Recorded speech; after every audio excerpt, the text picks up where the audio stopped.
ఇప్పుడు వచ్చే నేపాల్ నుంచి వచ్చే ఫ్లైట్లు ఎవరున్నారు? మా శ్రీమతి వెళ్ళిందండి, మహిళా మండలి వాళ్ళందరూ కలిసి.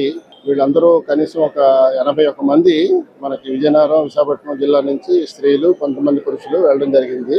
అయితే వీళ్ళు ఫస్ట్ 5-6 డేస్ ఆనందంగానే గడిపేశారు. నేపాల్ లో చాలా ప్లేసులు చూశారు. లాస్ట్ లో ఇక కాఠ్మండు వెళ్ళి పశుపతినాథ్ టెంపుల్ అవన్నీ చూసుకుని ఇంకో 2 రోజుల్లో తిరిగి వస్తారు అనుకుండగానే ఇది అనుకోకుండా ఈ సంఘటన జరిగింది మనకి.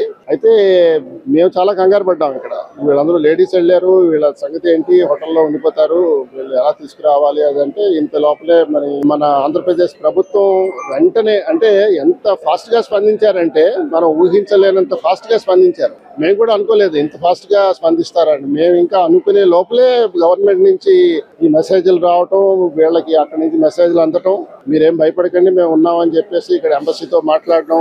లోకేష్ గారు పర్సనల్ గా దీని మీద కూర్చొని మానిటరింగ్ చేస్తా, అవును, స్పెషల్ ఫ్లైట్ లో తీసుకురావటం ఎలా అనిపిస్తుంది? అది చాలా ఆనందంగా ఉందండి.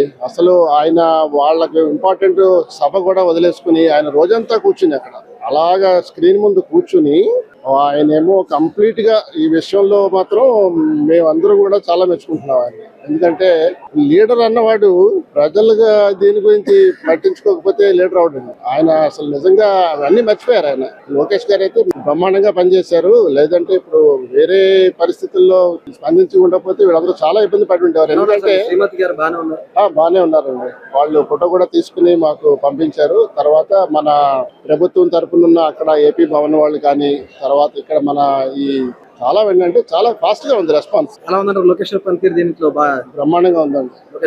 ఎక్సలెంట్. ఆయన మాత్రం నిరూపించుకున్నారు. Excellent. Thank you very much.